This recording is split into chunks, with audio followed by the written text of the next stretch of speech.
I think for me, it's just encouraging parents to be really mindful in how we speak and approach adoption. And I talk a lot about, Brene Brown calls it holding the tension. So two conflicting feelings or emotions or truths.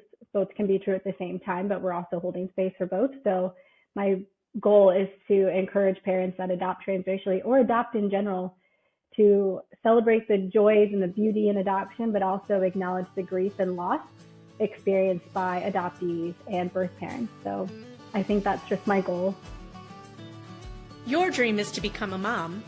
My dream is to help you get there. I'm Rebecca Greenspan, a single mom through domestic adoption and an adoption consultant for over a decade. I'll be your guide, along with other adoption professionals and members of the adoption constellation, walking you step by step down this beautiful and complex path of adopting your baby.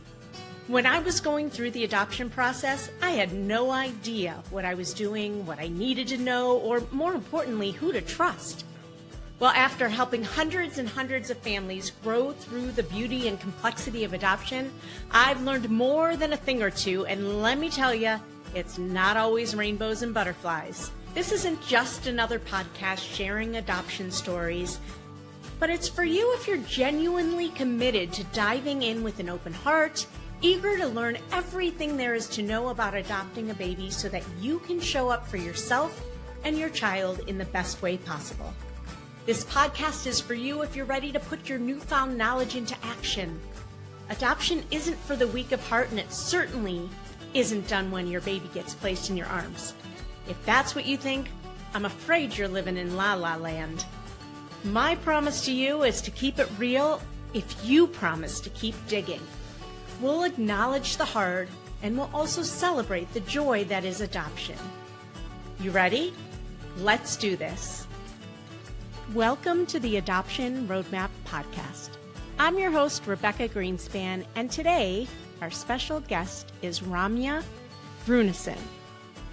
Years ago, I heard Ramya speak on a panel, and I knew I wanted her to share her story with my community, which she has graciously done now numerous times, so I know you're in for a treat today.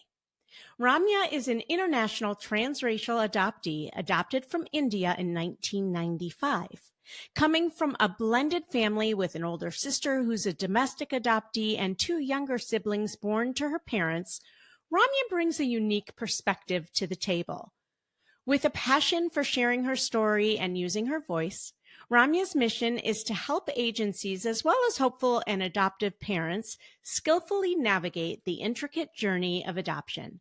She works closely with the National Council for Adoption, has shared her insights in many publications, and is a sought-after speaker. So we are lucky to have her. But Ramya doesn't only spend her days educating people about adoption. Her day job is at the United States Committee for Refugees and Immigrants, USCRI, which she is equally passionate about, and in her free time, climbs mountains and cheers on the St. Louis Cardinals.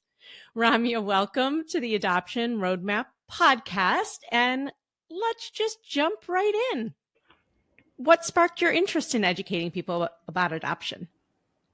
Yes, thank you so much for having me. I'm excited to be here. Yeah, that's a great question. I was actually reflecting on that because it's been about 4 years since I entered this field. I actually never thought that I would be an adoptee doing education and advocacy work, but it's really interesting. It actually all started about 4 years ago. I was on Facebook and there was a couple that I knew that were adopting from India. And it was just really interesting watching them navigate their adoption kind of journey on social media. And they had started a GoFundMe and they were sharing a lot of what I deem personal information about their daughter who they were adopting. And I felt really triggered, honestly, because as an adoptee from India, I was like, something about this doesn't sit well with me.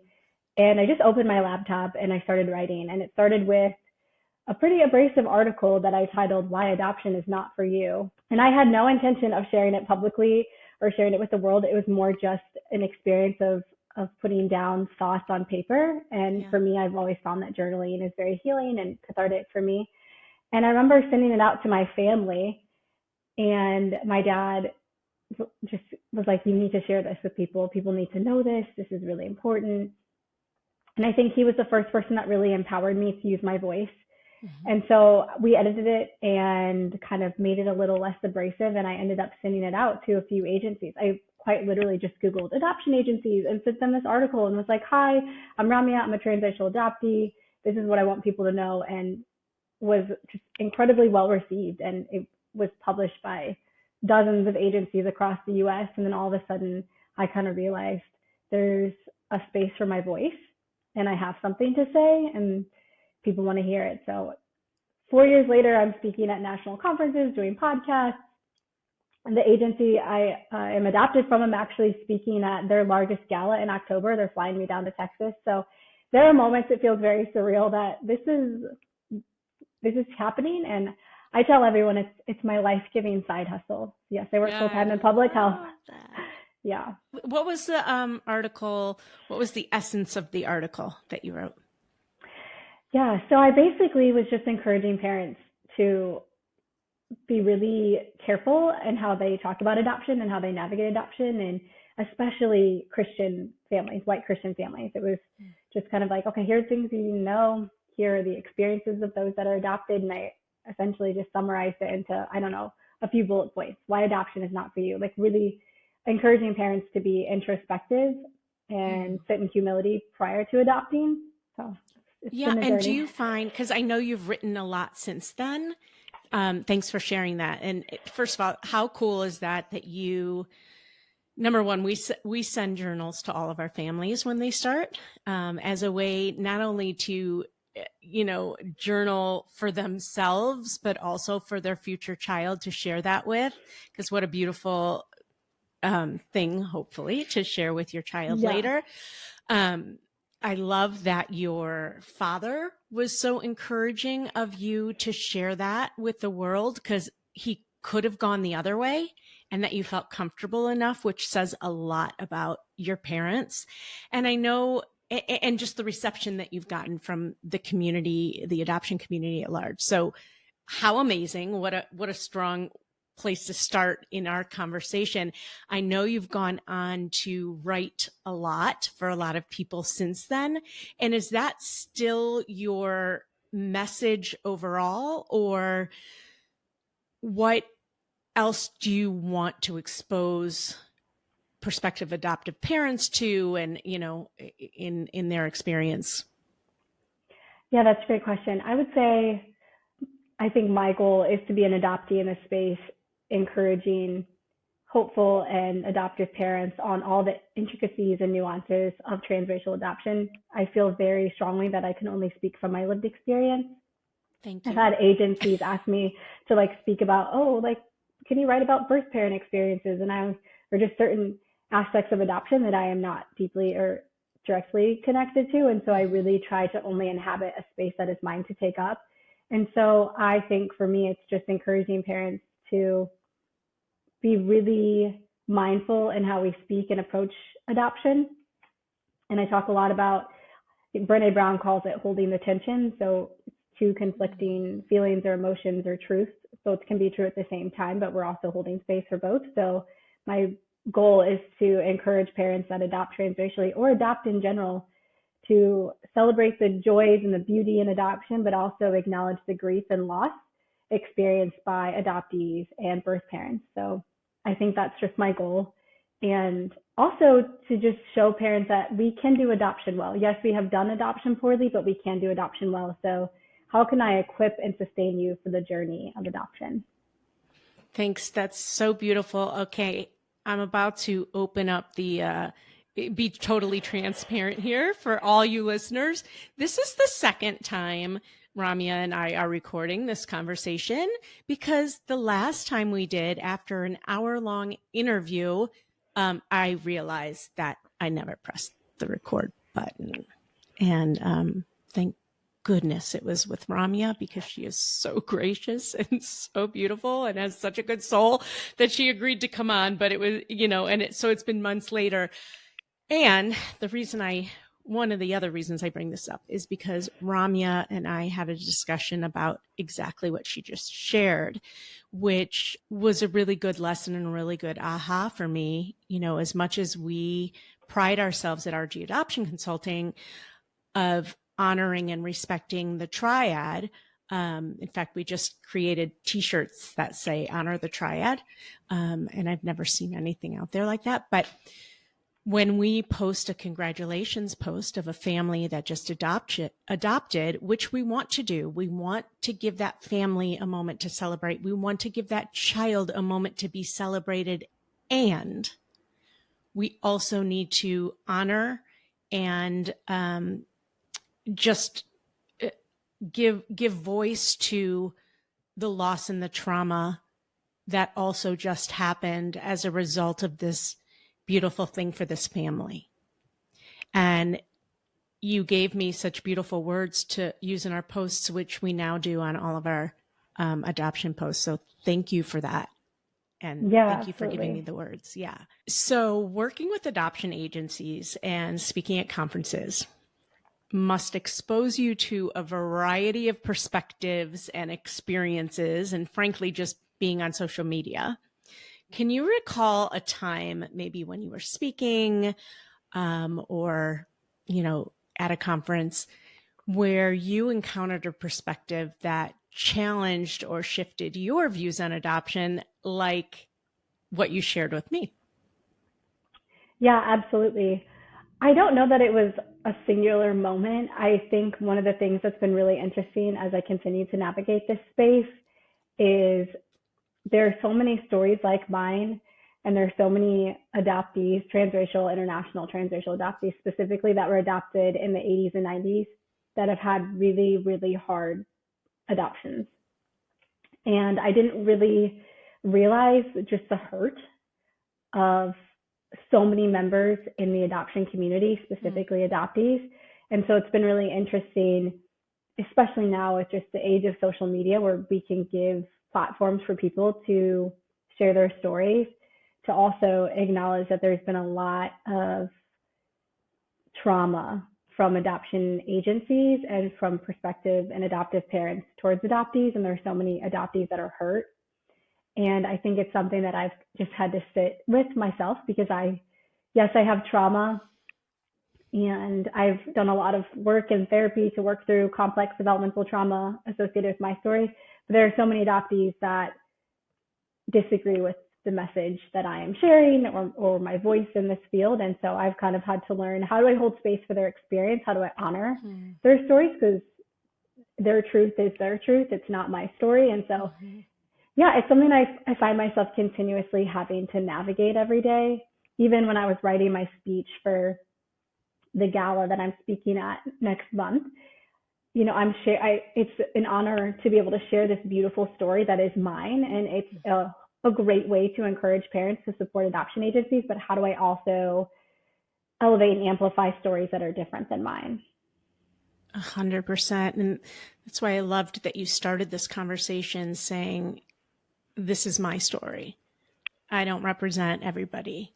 Or when you've been asked to write from a different perspective, how can you? Because that hasn't been my lived experience.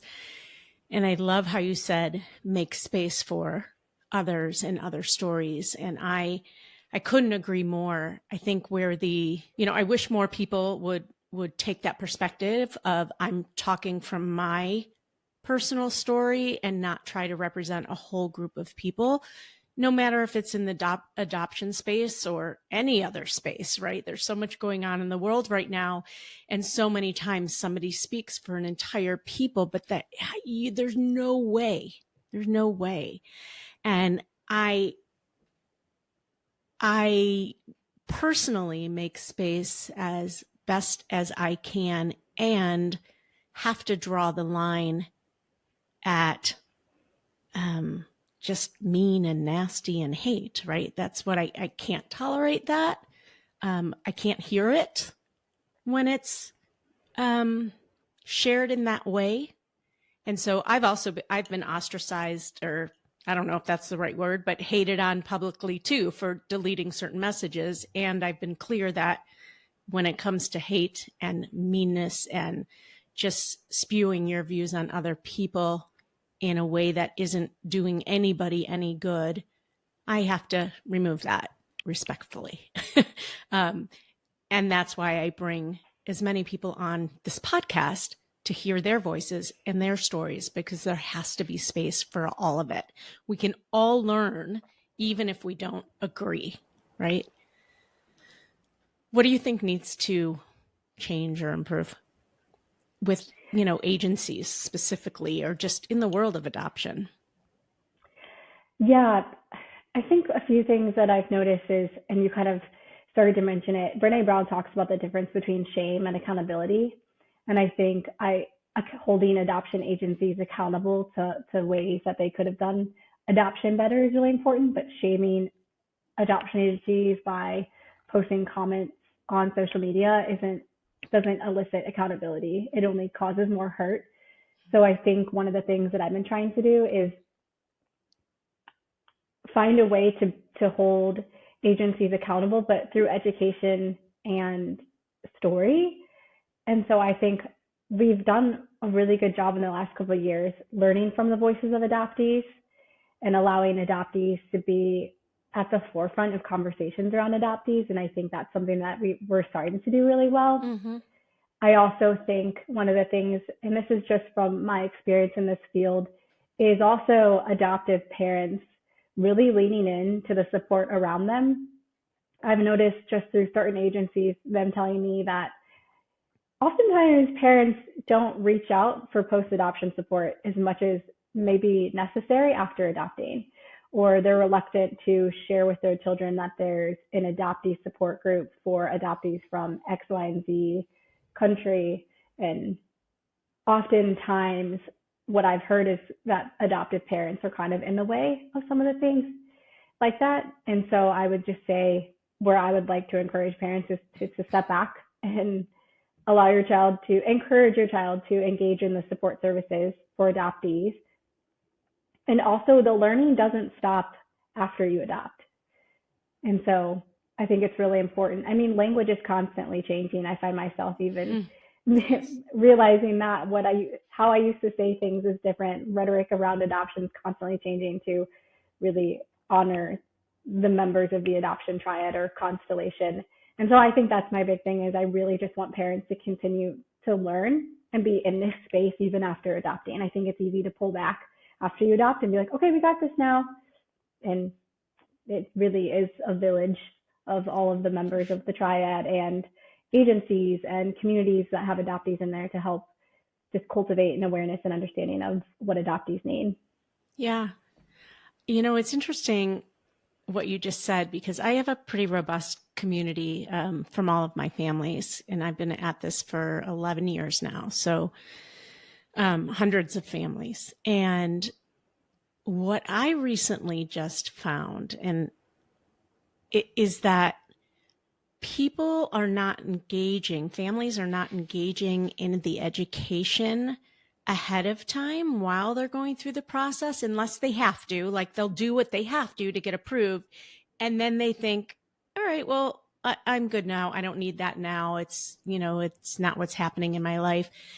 And I've seen a lot of our families come back to start listening to speakers and to start engaging in the conversation. So that's telling me that they're really craving it now. And I do not want to lessen the message that as much as you can do up front, because there's so much to know. And while you're waiting, what a better time than to start engaging in podcasts and speakers and conferences, whatever you can, to soak it all in, because you will need it, and you do need it now. There's so much you don't even realize, that people don't even realize that they don't know. They don't know. And you mentioned something else a couple of times about therapeutic services. And I once heard that an adoptee say that her counselor, her therapist, was one of the most important people in her lives. And that really stuck with me. That was one of those things I learned way back when. you're not going to remember everything, but there's certain nuggets that you will remember. And that was one of them. And so it's been a really big push for me to find the right therapist for my son, for me, so that we had that support. And so you're hitting all of my important buttons too. Oh, well, I echo that sentiment. I would say my therapist is probably one of the most important people, especially in navigating my own journey. So I think we don't talk enough about mental health services for adoptees. So it's very important to me. Would you mind sharing? I don't know the answer to this. When did you start therapy? At what age? Yeah, so I started counseling when I was in 12th grade, and I was, okay. Yes, and for me personally, if I could go back and tell my parents, could you do one thing differently, I would have had them put me in counseling in elementary school. They did not know to do that. The conversations around complex developmental trauma, I suffer from depression, and I have since my entire life. I have major depressive disorder, and what really led me to counseling my senior year was I was really struggling. And so it was kind of all right, let's put her in counseling. And I think that my journey would have been incredibly different if I had learned to navigate all of the trauma interlaced in my adoption story and done trauma-informed therapeutic modalities like internal family systems, EMDR. Those are life-changing for me if I had done those years earlier. And I still see the same counselor, 10 years really? ago. Yes, I still see her, and it's been great. And yeah, so I just think that's probably one of the most important things that we can do for adoptees is get them in counseling and get them in counseling early, because I had so much I needed to work through, and even language, things that if I had been able to share this in counseling, my counselor could have talked to my parents about, hey, this is why this place isn't safe for Ramya. This is why these people aren't safe for Ramya. This is what she's experiencing. So that is my biggest push for parents.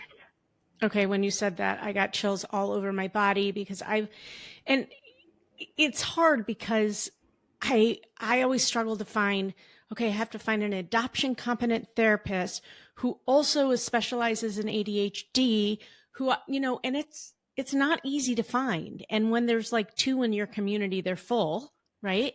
Or they're 70 and your child is, 10, and are they going to relate or not? So what I finally realized is it's not as important to find the exact right person that has all the credentials more than it is to just start and get them talking. I mean, most people at least basically can deal with all the different issues. And there are services. There are adoption related services in just about every community. One of the things I found when my son was really little, I learned about in Chicago, there was a family services organization who came to your house and did in-home, it was play therapy with your child for free if your child was adopted. So I would get 6 months free, and then I'd have to take a break for X amount of months, and then I could do it again. And you know what? As a single mom, whether that was doing anything for him or not, it certainly helped me. So it was a win-win. And just to have that person in your back pocket and have somebody that your child feels safe with and trusts and can build that relationship. Thank you for that message. I think it's really important for people to hear. Start early and often. What's that from? Do it early and often. I don't know. Do you think people should adopt transracially? Before we go on, we're going to take a quick break, but don't go away. We still have so much to talk about. Hey there, Adoption Roadmap fam. Are you ready to take the next step on your journey to parenthood? If so, head over to our website and take our quiz. It's called, Are You Ready to Adopt? It's not just about testing your knowledge. It's about making sure you're emotionally and practically prepared for the beautiful, complex journey of adoption. Let's make your dream of parenthood a reality. Go to rgadoptionconsulting.com and take the Are You Ready to Adopt quiz today.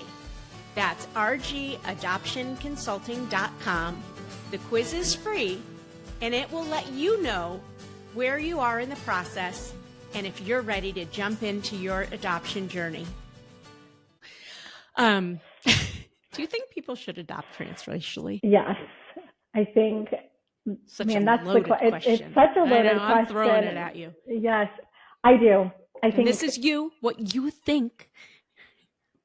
Yes, I think that adopting transracial is necessary. I think that on this side of heaven, transracial adoption is necessary. And so instead of focusing on should people adopt transracially, I think we really need to place a focus on how can we equip parents to adopt transracially well, and how can we support them in this journey, and then how can we support the adoptee. Amen. You want a hopeful parent to know if they're going to adopt transracially? There's so much I want them to know, and I think the big ones would be just lean into the support around you. I like what you said about just pre-adoption, all of the ways that you can learn, like to just sit in humility and learn from the voices of those with lived experience. So those are the experiences of birth parents, of other adoptive parents, of adoptees. So just that, it's kind of a posture of humility, being like, I don't know this, but I want to know, I think is really important to me. And then I would also say, acknowledge that you're going to make mistakes, and that's okay. I think adoptees are often reluctant to give grace where mistakes are made, whether that's agencies or systems or parents. And so I would say there's grace for you. You're going to make mistakes. You're going to mess up. Whether you're having biological children or you're adopting, we make mistakes. 100%.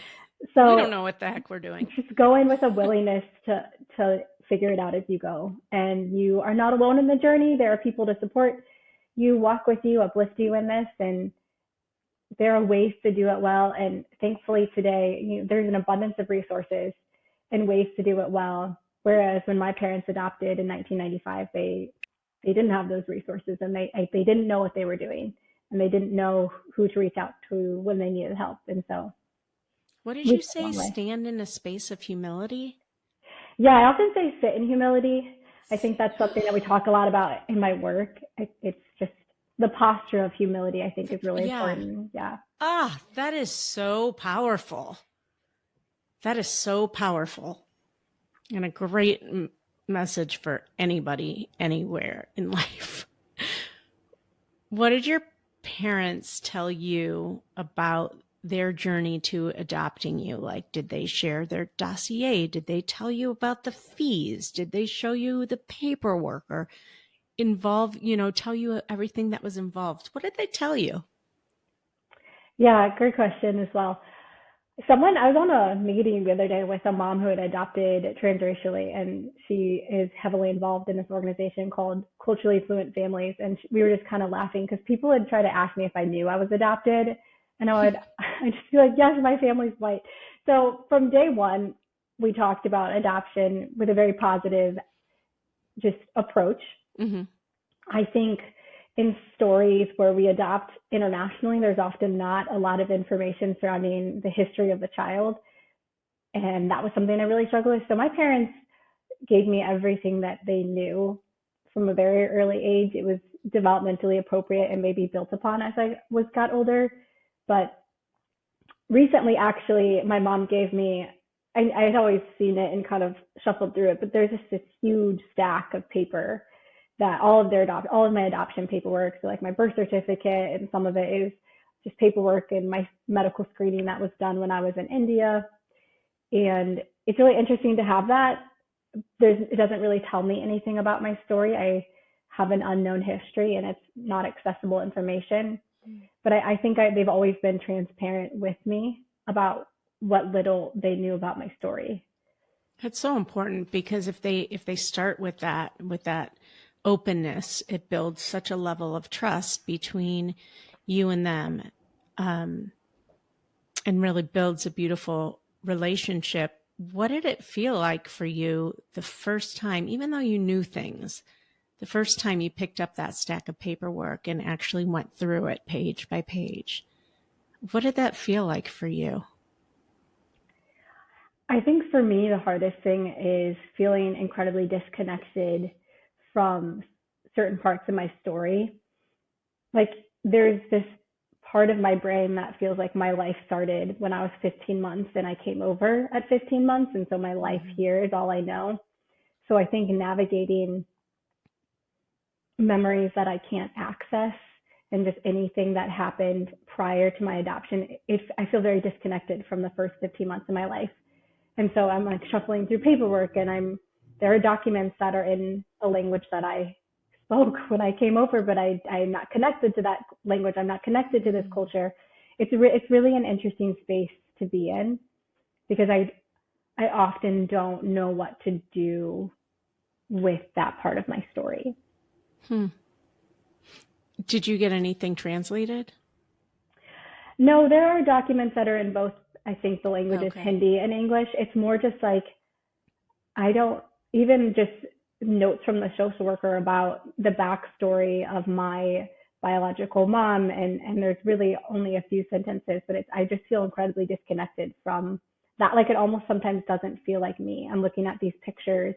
There's maybe 3 or 4 pictures of me in the orphanage. There are no infant pictures of me. The youngest picture we have is I'm 6 months old, which is also kind of a weird feeling. Like, what did I look like when I was born? And there's almost, it doesn't feel like me because I can't remember. I think someone once said, tell your children their stories in ways where you don't have to undo and rebuild them later. And I think I just don't feel like there's a story prior to 15 months that I can access. And so it's just a space I'm still learning to navigate, I would say. Yeah. And as I'm listening to you, I'm thinking to myself, I don't think I could tell you anything about myself as a baby other than I had big ears, which is something, right? Which is like, I'm sure there's adoptees wishing they knew that they had big ears, when they were a baby. And yet it becomes so much more important for somebody who can't access that. Or even like your story, like we do this fun thing when I have a big family, whenever we get together for a sibling's birthday, it's always kind of, we're sitting at dinner and we'll be like, what was having Jesse, my brother, like? And my mom will be like, oh yeah, so I went to the hospital and I remember this and I remember this nurse and Jesse was born at this time. And, you can tell the story from the start. And I think even my sister Leah, who's domestic infant adoption, she was born. They were at the hospital or went to the hospital shortly after. I don't have that story, and so there's something that feels very disconnecting. I don't have photo albums of me as a baby with my grandmother holding me like the rest of my siblings do as an infant. There's something, whether or not I remember. Sometimes we create stories through pictures. Of we're looking through old photo albums, and you feel very interconnected to your family. It's just weird for me, being a toddler and coming over and not really having the backstory that would make me feel grounded the way other children maybe feel grounded. Yeah, that totally makes sense. Thanks for clarifying that. So you talking about your siblings and your family dynamics a little bit. Tell us about your family dynamics and how that played out for you. Yeah, so we're all really close in age and just in general. We do a lot of life together, and that's just a gift. So my older sister Leah was born in 1992 and I was born in 1993, but I didn't come over until I was 15 months old. And then my brother Jesse, my mom actually found out she was pregnant with my brother Jesse about halfway through the adoption process with me. And so I came over March 20th, 1995, and Jesse was born May 31st of that same year. So all of us, my mom used to be asked if she was running a daycare because she had like 3 under 3 and we couldn't look less alike. It was pretty great. The pictures are adorable. So we're all really close. I think we did a lot of life together very early on. And then 3 years later, my mom had my younger sister, Claire Grace. So it's just been really interesting navigating adoption with a sister whose adoption story could not be more different than mine. She has the backstory, she has the paperwork, she has contacts, she's met her birth mom, and I don't have any of that. So I think it's really hard in some ways to have a story that I don't know and having a sister who had all this information. And I remember growing up, I would look at my sister Leah and be like, you're so lucky you know your birth mom, or you're so lucky that you get cards on your birthday. And she would say, you're so lucky you don't know. Because there was, yes, like there is it's a really interesting kind of, I don't know the language around it, but Leah had to navigate a lot knowing her family history and having a relationship with her birth mom and any potential siblings that her birth mom had after. And it's just so it was just kind of, we had very different stories. And while she sometimes wished that she didn't know, I remember doing this thing at my parents' house when I was probably in elementary school, and I told them that I did this, and they were like so sad. I would sit on the steps and wait to get mail from like my birth mom. I'm not sure why I thought that I was getting mail, but I would just do this thing where I'd sit on the steps and I'd wait for the mail to come. Would have been something that I probably would have shared with a counselor, and that counselor could have shared that with my parents. Another reason we should put our children in counseling. But it was just the idea of, I really struggled with not knowing, and watching my sister navigate knowing was really interesting. Did that get in the way of your relationship with her at all? Like, were you jealous? Were you angry? Were you angry at your parents? I don't think I was ever jealous. I think I was just curious, and I never knew quite what to do with that curiosity. Interesting. And what about your biological siblings? Like, how did you feel when your mom was pregnant with them, or what's your relationship like with them? Are there any dynamics there that are related to adoption, or how they talk to you or treat you, or the questions they ask? Or yeah, there are no weird dynamics. I never remember feeling like there was a favorite or there was any weird dynamic between the adopted children and the biological children. I never remember that. Like, I think, and I am a singular story in this, so I hold space that there are probably adoptee biological sibling relationships that are very complex. For me, I never had that.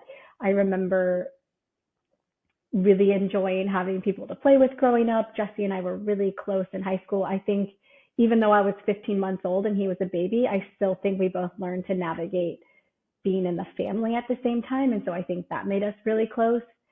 I also felt like we were also all allies for each other, just in all things, like very protective over each other. I mean, people would often ask me if I was my brother's girlfriend. Like, we would go out somewhere and they'd be like, oh, is this your girlfriend? I'm like, no, I'm his sister. So yes, I'd be like, what? So yes, there were weird ways we had to navigate it, or people would ask. My siblings, I would love to do more just questions and just curiosities with them about their experience of having, a transracial adoptee in the home and their experience. But it's been, I think if you ask them, it's been positive. And I think they had to learn how to share their stories as well. And we're all really close, and it's been amazing. So that's awesome. And that speaks a lot to your parents too. And it sounds like that was able to happen because they've always been so open. And I mean, was there ever a time that you remember your brothers saying, well, why are they a different color than we are, or anything like that? I'm guessing it was just always talked about. But yeah, I think one of the things that the social worker told my parents to do after they adopted was to let the children, us as children, tell our stories. Because I just remember growing up, my parents always would have people over at the house for dinner, or would host, or would be at church, and people would be curious about our family stories, because how can you not be when you have 4 children that are just so different looking? And we would tell our stories, and they were really short and sweet. We all had like a little thing that we would say. Leah would say that mom's belly was broken, so she came from her birth mom's belly.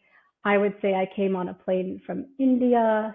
My brother Jesse was supposed to say, oh, mom's belly got fixed and I came from there. But he would often try to say that he'd be like, oh, I also came on a plane from India.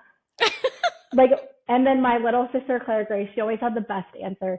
With absolute confidence, she would tell everyone that she came from Narnia. And my mom just was like, everyone wants a story. Like saying you came from mom just isn't interesting enough. So the younger two would just come up with something. So I think from the start, we all knew our stories, and there was never any question about where people came from or how they came to this family. It was something we really celebrated. And Maybe that was your siblings' way of saying, screw you, it's none of your business. I'm from Narnia. yeah, I think they just wanted, I think they wanted a story They as wanted well. something interesting. Something more interesting. Yeah. I've heard that a lot. That when there are siblings, one's bio, one that they feel like they need some sort of story too. And Yeah. Clearly you feel seen and heard by your family. At the beginning, you said you really were very well received. What's the word I'm looking for? It was very well received. Thank you.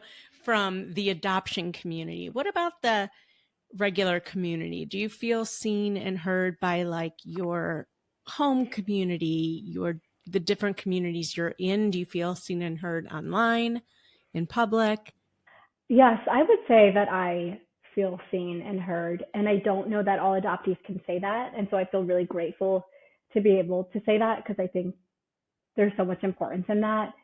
I also think how I showed up to this space directly influences the ability to be seen and heard. I think I've approached the adoption space with respect and timidness and humility, knowing that my story is drastically different than others. Mm-hmm. So I feel really grateful to be able to share my story and to be able to be in this space doing education and advocacy work. And I do feel that I have something to say and that people are receptive to hearing it. Yeah, that's great.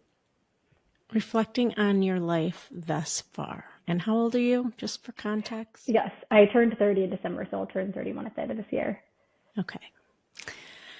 Have you noticed any recurring patterns or tendencies that may be linked to your experience of adoption, of attachment, of, looking different than your family, anything like that in relationships and friendships? That's a great question. It's really interesting because something actually happened very recently that was adoption related. So my brother and his wife had a baby exactly a month ago to the day. Congratulations, and yes, first baby and first nephew for the sisters. Watching my parents be grandparents is just such a gift. It's awesome. I remember the first time my sibling had my nephew. Oh, it's the best. Yeah, it's been so fun to watch just kind of everyone take on new roles. Yeah. What's really interesting that I never suspected is the whole process of her going to the hospital and having this baby was so triggering for me. I find that certain life events will stir up proverbial trauma memories of certain things that I can't really access or just feelings. And I remember when I saw JJ for the first time and he was a few days old, I had never seen a baby that little. And all I could just feel in my body was just this deep sadness of thinking of myself at 4 days old. So my biological mom left me at the orphanage when I was 4 days old. And I'm looking at this baby that's about the same size, I assume, and age that I was when my mom left. And I was just overwhelmed at how could you leave me? Have you seen what a 4-day-old baby looks like? And just the fragility and the dependency on mom and the way we co-regulate with mom. Why do we put babies on their mother's chest and bare skin after they're born? Because we know everything about attachment. And it was so hard for me. And I just was like, I can't be here. I can't do this. I can't hold him. And my parents, pulled me aside a couple of days later and they're like, you've been kind of distant. Can you do you want to share anything with us? And I was just really open and said, I am so triggered by all this. I don't understand just how my mom could leave me at 4 days old and I needed her. And I'm seeing JJ and I'm seeing myself in him. And so it's been really interesting. And it's just, you never really know what life events will stir things up. And I'm sure there will be so many more as I just get older and navigate big things in my own story. But I'm grateful to be able to have language to articulate it. And I think that I have language because I've been to counseling. so I can identify, oh, I'm feeling triggered. I probably need to text my counselor and get in this week, like, so I would say, yes, there are things that stirred up, and I think I'm still learning how to navigate parts of my story and navigate feelings that I have towards my birth mom and the history in which I was brought into this world. And I think that will be something I probably wrestle with for the rest of my life. Yeah, thank you so much for sharing that. I think that there's really good information in that. And it's so interesting. I never read the book, The Body Keeps Score, but I know the essence of it. And what a perfect example right there. I mean, it just so happened that you had that at 4 days old, and just so happened you knew that about your story. And it's powerful. It's powerful. What offends you when it comes to adoption? Yeah, that's another great question. It's really interesting because every once in a while I will mindlessly scroll on social media. Terrible for your brain, I know. And it's really interesting when I stumble upon Instagram accounts of parents that are adopting, or I'll stumble upon just random videos of birth moms or just, I don't know. I saw a video the other day, and it was this firsthand story of a mom who was basically sharing that she was going to place her baby for adoption and then changed her mind. And she was very publicly, she made a reel about it and shared it. And I was mindlessly scrolling, stopped, watched the video, and immediately got off Instagram. Every once in a while, I see things. And now that we have social media, again, a great platform on which to provide education and advocacy, but can be very damaging. Mm-hmm. I find there are a lot of things that offend me. It's seeing people be incredibly public about sacred aspects of adoption, mm-hmm. specifically the backstories of their children. Mm-hmm. It's also how we speak about birth parents. And then one thing that I desire so deeply that I mentioned at the beginning of this podcast is I want every single adoptive parent to learn how to hold the tension. And I want, when you post that you're adopting and you're so excited and your 1 million followers are all commenting and liking, that you ask and encourage them to hold space for the loss in your story, because people don't know. And so it really, I think, offends me when I see people talk so positively about adoption and have an unwillingness to provide space to educate. If you're an adoptive parent, you take on the responsibility of doing adoption education and advocacy. And so you take on the responsibility of educating people about adoption. And there's a lot of misconceptions about adoption or myths about adoption. A lot of people learn about adoption through media, which we know is not correct often. And so I think that offends me, is I want to encourage parents to change the way we talk about adoption. And that's kind of what we even talked about, is when we celebrate adoption, can you also just say something about, we're so excited to announce we're adopting. We're also going to sit for a second and honor the fact that while we're so grateful to be welcoming this child, someone is losing this child. And just because so many people don't know, and it's our job to encourage them to hold space. And in holding space and educating them, then we can equip just the community in ways to honor and see the experiences of adoptees. Yeah. Oh, I was thinking as you were speaking, wouldn't that be so great to change within agencies, right? So when somebody's going through a home study, if the home study provider asks that question, are you willing to advocate and educate others throughout the rest of your life? And if the answer is, I'm not sure, or no, there's either more work to do or you shouldn't be adopting. Yeah. It's really hard seeing that, especially when I get on Facebook and people will add me all the time on Facebook or Instagram that are adoptive parents, specifically parents that have adopted transracially. And I see the posts they make about their children or their adoption finalization day in court. And I just crave them to add one sentence in there about there's also loss and trauma in this day. So can you also acknowledge that where we're celebrating this, we also know that there's loss here. Yeah. That's beautiful. Thank you so much for sharing all of these. I think that there were a lot of golden nuggets throughout our conversation today. And I wanted to wrap up with some quick fire questions. And the first one is a shout out to a person or an organization that has made a big impact on your life as it pertains to adoption. I would say my therapist. Your therapist. I love that. If you could be remembered for one thing, what would it be? That's a hard one for a rapid fire. I like to keep you on the toes. I think that That's the first thing that comes to mind. My story, I'd say. You want your story to live on. I love it. Yeah. What's a book, movie, or podcast that you're loving right now? Anything by Brené Brown. Yes, I noticed that. I love that too. I love her. She's so great. Brené Brown, if you would like to be a guest on this podcast, please, I would be happy to have you. 3 words that come to mind when you think of adoption. Hope, trauma, restoration.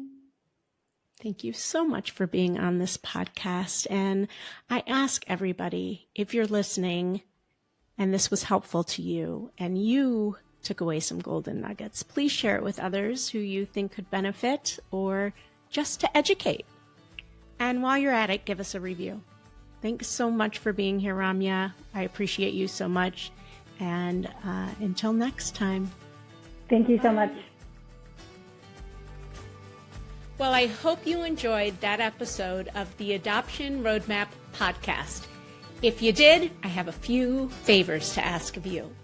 First, please hit subscribe so you never miss an episode. And while you're at it, I'd love to hear your takeaways. Please write a review and let me know what you liked. And if you have a question or a suggestion on what you'd like to hear, I'd love to hear that too. Please shoot me an email at support@rgadoptionconsulting.com and let me know what you'd like to hear about. And if you have a question, I may just answer it online. Thanks again for listening. Tune in every Wednesday and Friday morning for a brand new episode of the Adoption Roadmap podcast. Until next time, bye-bye.